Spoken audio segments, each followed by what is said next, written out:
All right, Herb Stratford, KMSB, KOLD, Tucson, Arizona. Hi, All guys. right. Hey, Hey, how are you, man? what's up? How are you? Nice to meet you. I'm doing great. So Jonathan, let me just start with you. I was trying to describe to my wife what the show was, and I said, I think it's Silicon Valley meets The Sopranos. And Interesting. Not bad. Not bad. okay, so I didn't want to be saying things. I'm not going to write that in a review, but I just want to make Sure. sure that that didn't offend you in any way. No, God, no. I mean, I was a huge fan of Silicon Valley, the show. Huge fan of The Sopranos, for that matter. I grew up in the house next to David Chase in the mafia town that he was portraying, North Colden, New Jersey. Wow. So, yeah, I think that there's something to that. Did you know that? No, I did not know. Yeah, I yeah, we worked were. with David. I know. Yeah. We were. He and his dad built the wall between our houses. To keep them all in. Yeah, that's right. It was a short wall. Did not keep my dog into from going into his mother's garden, which was the Livia character who yelled at when I was a child. I had the privilege of being yelled at by the original Livia. Anyway, I'm sorry. I'm trying to answer your question. I'm not doing a good job. Um, yeah, I mean, look, it is a satire, and at the same time, the stakes are very high. I think when Silicon Valley was made, it was a more optimistic time in Silicon Valley. I think that people were, the show made a lot of fun of we're trying to change the world. And, it was always being spoken by some dude in a huge house party that was cost millions and millions of dollars. And, there was a great satire there. But I think that the desire to do good was genuine in the early days of Silicon Valley, of the tech boom.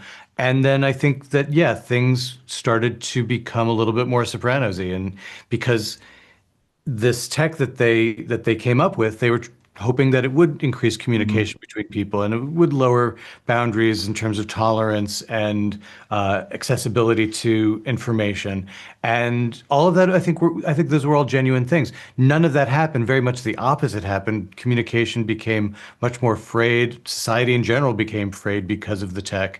Obviously, tolerance and the ability to get the truth from the internet is a very dicey proposition. And so I think that they realized, wait, the things that we were trying to do seem to be going in the opposite direction, but we're making so much fucking money doing it. What should we do, guys? Guys, what should we do? And it's I think what became clear is what they should do is keep making a lot of money because that's what they did.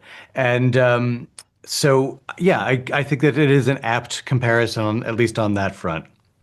So Jonathan Billy, Glatzer. I just have to, Billy, I just got to lead with, man, you are insufferable in this show.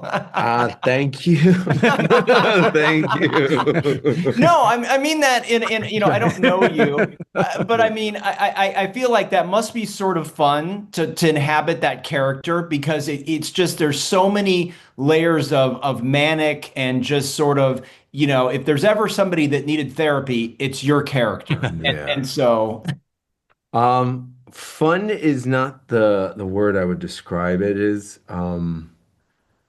I feel like it's a privilege and an honor to, bring Jonathan Glatzer's words to life, Thank and you, take Billy. the responsibility of the complexity of this guy who, as he described, Silicon Valley was a hopeful place.